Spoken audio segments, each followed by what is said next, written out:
Hi, I'm Allie with PotomacBeads. Join me in making this macrame bracelet featuring kind of that unisex look. You can go more feminine or more masculine depending on the beads you pick, as well as the material you decide to knot with. If you need any materials, you can go back to the beginning screen as well as to the links below you near that comment, share, and like button with the links to buy from us online at PotomacBeads.com as well as PotomacBeads.eu. Grab a ruler, some scissors, your cording, and we'll get ready to begin. I'm going to be using this cool nifty rubber stopper bead in order to do the clasp. You can also do a traditional button for the clasp. This is an older bracelet that I had done several years ago. It has a little bit more feminine of a clasp, but I'm keeping it really simple. My husband actually said he would wear this bracelet as a layering bracelet. So that was a positive for me. I'm doing it in that more masculine black color and doing one of these sliders. If you're not doing a slider, what you'll want to do is you can actually put your button on right away. You're gonna put both sets of cording through your button and double them over so they're both coming out of either end. Tie a knot afterwards and then you'll catch up to where we are. So what I'm gonna do is I stuck on that rubber stopper bead and it can kind of fall off the end, but I'm not gonna worry about that. I just stuck it on there for effect really. And what I'm gonna do is leave enough space that I'll have room to kind of cut this apart, add some beads on the end and tie it off. Until then, I'm gonna go down about an inch. I have the shorter piece of cording through this rubber stopper and I'm gonna tie off the end of this bracelet, making sure that both sets of cording are equal at the end as I tie my knot. That knot is going to be too thick for that stopper bead to go over. That's going to be kind of the ultimate stopping of that bead. On this side here, I already have those pieces through. When we come to the other side, we're going to put another set of 2 through, but they'll be going the opposite way. Towards the end, I'll go through and I'll cut this and we'll add some beads to the end on each side to kind of hang down. So I have that center line now and the center shorter piece of cording, which is going to be running down the center. This design, unlike other macrame, is going to be a flat macrame rather than a spiral. And we're going to put beads on the center 2 cords as well as every once in a while pop them on the outer cords. To start with the outer cords here, they're my longer pieces. And I'm still going to take those and double them over. So I have them doubled over here. Hopefully I've waited enough time that I'm not going to stick my fingers together. Always a glue hazard.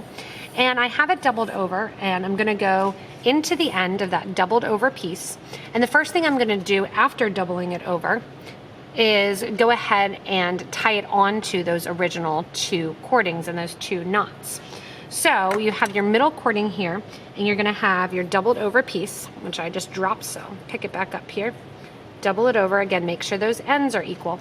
Take that long piece of cording, go underneath those original 2 strands, and you're going to pull the 2 pieces of the longer cording through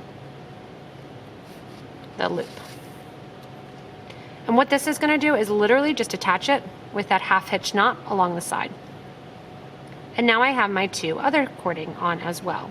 You may want to take a little pin and pin something down. You can also take a piece of tape, like painter's tape that I have ready to go here. And you can actually, I'll kind of put it off screen so you don't see, but I'll take the painter's tape and I will just literally attach it to the base of my working surface. We also have macrame boards or hemp boards, and that's going to allow me to kind of hold that in place while I'm going in and creating my knots. Now these knots are traditional macrame knots. My mom taught them to me when she used to do hanging plants back in the 80s. And you're going to have those 2 center lines go to the center, and then one of each of the longer sides go off, one towards the left and one towards the right. We're going to be doing that traditional macrame knot where it's going straight and you're going down a straight cording and you can see that zigzag and that V rather than going in and having a spiral. If you want to, you can preload the center line with some of your beads. I've chosen the antique silver washer nut beads to put on the middle of the piece. And you can, like I said, preload them, or if you want to, you can add them as we go. I'm going to do a couple knots before I actually add any of them in. I'm going to teach you how to do this macrame knot. It's going to begin always that we're going to be around the 2 center cords. The key to a nice macrame is that you want the cords in the middle to lay in the same order throughout the piece. And then the cords on the side, you want to make sure that you are switching and doing a nice even stitch, basically. So I have my first cord, and I'm going to take it and make what I call Snoopy's nose, crossing it over through over this 2 center lines. The cording on the left is going to come over that cording from the right, lift up the middle cording, and you're going to tuck that cording from the left underneath those 2 center cords and out through Snoopy's nose. Let that all kind of push up. You're going to pull both sides evenly, kind of nice and gently. And then we're going to do the same thing on the other side. So I have my 2 center lines here, which if you want to, again, you can pin down the center lines as well. Snoopy's now going to face to the left. His nose is going to the left. His ear is coming kind of back over those 2 pieces of the middle. The cording on the right then is going to go over the top of Snoopy's ear over there. Pick up the middle cording. And I like to hold right at that point where that first cording goes over. Take that cording on the right now, go through that center of Snoopy's nose and underneath those 2 cordings. When you pull then, you get a nice knot going the opposite way. The key to make sure that you're getting a nice flat knot is to switch sides. I'll do a couple more, and then I'll show you how you can see, pulling the camera in a little bit closer, those nice knots. So I'll do a couple just quickly, and then we'll go back over it again. And you can do this with a variety of material. So I'm using the Chinese knotting cord. You can use hemp cording, you can use parachute cord, you can use cotton cording, you can use leather. So really don't limit yourself to what you're making. So as I do this Chinese knotting cord and this macrame stitch, again, I have that Snoopy nose off to the right. The left comes over the top of the back of Snoopy, kind of making that ear. Lift up the center cordings as well as Snoopy's cord right there. Tuck underneath the Snoopy cord, underneath the 2 middle cords, and out through the nose. Now you are going to be doing this every other side. So you're doing the left and then the right, with which one goes through the middle and which way Snoopy's facing, basically. So what we're gonna do is go in, do those knots. Now pulling closer a little bit more and kind of recentering and kind of refocusing, I'm gonna show you for that stitch how you can actually see and whether or not where the actual Snoopy's nose went. So as you see, along the side here, there's bumps. So there's a bump and then a zigzag, a bump on the other side, bump, zigzag. So the cording zigzags along over the top and the middle too, and your bump changes from side to side. Wherever that bump is along the side, you know that that is going to be the side that I just basically need to start with. So I have the bump here on the right side. Let me refocus for you here. I have the bump on the right side here. And as we do the bump on the right side, I'm going to do my knot. And when I'm done with that bump on the right, the bump now appears on the left side. So I know I need to start with the left side. So that bump basically is going to be a reminder for you in that zigzagging fashion. If you tend, or by accident, you do not pick the correct side to start with, you will see a spiraling effect start to happen. It's a different technique, same knot, but a different technique. So I'm going to continue to go through at about a 1/3 of an inch or so of just the knotting to it before I go in and add any beads. You could do the whole thing without beads, you can do the whole thing with beads. It's kind of up to you what you want the look and the design to be. So I'm continuing to go on, and you can see after years and years in doing this, you can do it in a smaller surface. You can do it micro macrame, which is actually my favorite, using some silk cording as well to do that. So again, couple sections here. If I forget where I actually left off, my cording here on the right hand side is going down and the bumps on the right, so I know I need to start on the right. Going over then, I'll finish up this stitch. It's important to remember what stitch you're starting out when you start to put beads on the outer edge. You want to be consistent with your design, and that's going to make the macrame and the knot sit the nicest. So I'm going to put on some of my first beads, and to make it a little bit more masculine, I'm going to group up these beads of these irregular cut. So I have 2 that I'm going to put on, and I'm going to slide these on both the right and the left side of my cording, going into that end that I super glued, and that will allow me to slide these on there pretty easily. If you have a bigger cording, you're going to keep in mind that that's going to limit what beads you can use. So you want the beads to make sure, you want to make sure that the beads are going to fit onto your cording. After you establish the beads along the side of the cording, and if you have trouble, you can kind of recut and re-glue if you need to. We're gonna go in and do some more knots. When you have beads on the outer edge, you're gonna see the middle two pieces of the cording along the center. So here I use some tubular beads. You see the two cords running right along the center. Here again, so I'm gonna look at where I started out with, the bumps on the left-hand side, so I still know I need to start with the left, even though I put beads on. The beads are gonna hang out along the top there. I'm gonna make that Snoopy's nose, cross underneath and out through the middle. And when I do this one, I wanna make sure I'm kind of holding the center, pulling it nice and tight and getting those beads to cooperate and sit exactly the way that I want them to. From here, I'll switch to the right-hand side and continue on with the stitch. I even get consistent enough that every time I put on beads now, I'm gonna make sure that I'm putting them on at the same place in the stitch. In addition to that, I'm gonna make sure to keep consistency, the same amount of knots between my side beads as well as when I add my center bead. To add a center bead, the beads, the strands that stay to the right and the left of the sides are literally going to be exposed on the right and the left side. Again, you wanna keep those middle two lines as straight as possible to get your nicest sort of your bend. So now I'm to the point where I have in here 1, 2, 3, 4, 5, 6. I have 5 of my stitches. That's gonna be my consistency now. And I'm gonna pick up those washers. The washers I'm gonna put onto the middle two strands. If you have a bead that will not fit over two strands of whatever cording you're using, you can have one single cord going down the center. There's nothing wrong with that. In order to make this a little bit more masculine, I am doubling up these beads.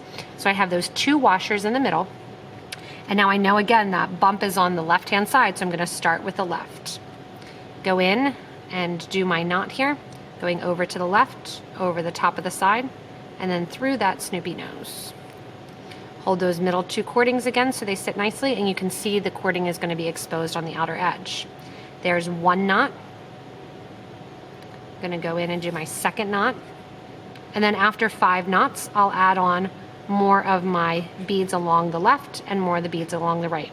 I'm going to continue with this pattern, adding in the beads along the sides and then switch to the middle as I continue to grow the bracelet in length. Every 5 macrame knots, I'll switch between and add in more of the beads along the knots. Once you're finished with your design, you're gonna go ahead and get ready to end the actual cording. So how to do so. So I took it off of my actual tape lines here, and I have my bracelet finished. It's obviously gonna be longer than mine since it's for a man versus a woman. And generally speaking, it's gonna be usually between 7.5 and 9 inches for a man. Also, the amount of cording that you need is going to vary significantly based on how many beads you put on and what size you're going to use. The first thing I'm going to do at the very end of my cording is I am going to tie a knot with all the cords together that are left. So I'm tying a knot here right at the end of the cording. Do a nice knot and give a nice tight yank. At this point, it honestly doesn't really matter what beads are the center cording, but if you kept track of that, go ahead and keep those center cording lines and cut off the extra lines that are there. So what I'm gonna do is get rid of 2 cords originally because I have 2 at one end and 2 at the other.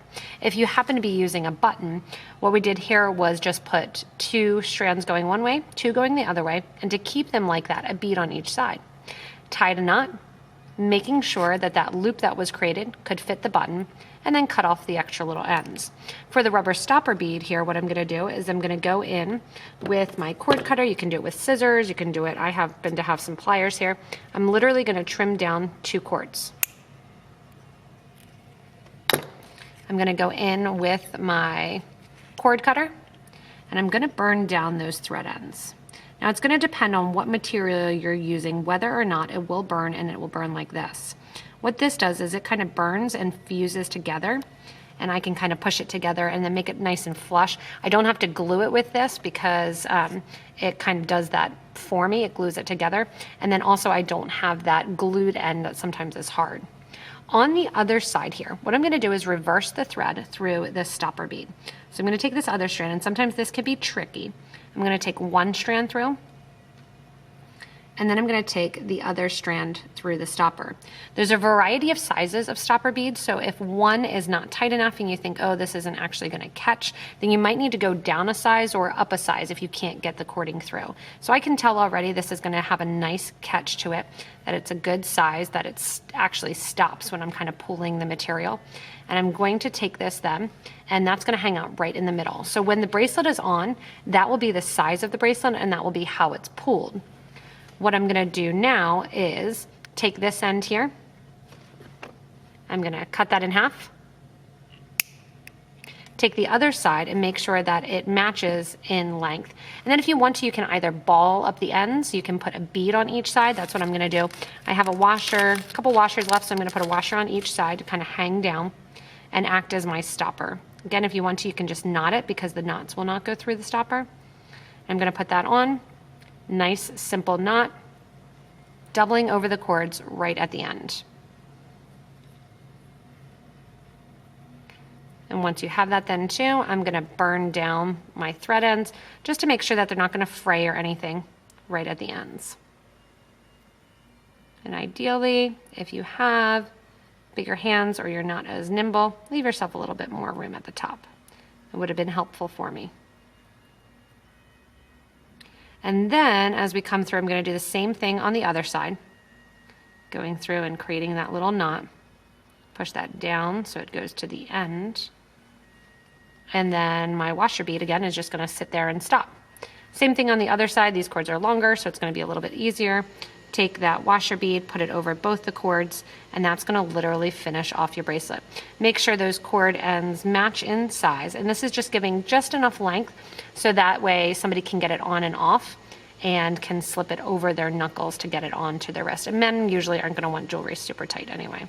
So I'm going to make that length match on each side, pulling that tight, cutting that down, and then taking my thread burner, separating those ends for the look, and just kind of burning them down for a nice kind of flattened, non-fraying design. At that point, your bracelet is completely done. Again, I think the key to macrame is keeping that center cording really, really nice and thin. And also as you're building and making, to make sure that the knots are even. However many knots you keep between your beads, you can keep them that consistent, as well as when you are doing the knots and keeping them, that you'll want to make sure that you're ending and starting with the same size of the cord. Now I have it completely done. That slip knot is in there. When I put it on them, I'll be able to take that washer bead, slide it one way, slide it the other way. And if I had a nice large wrist or a large hand, that would actually stay on and fit.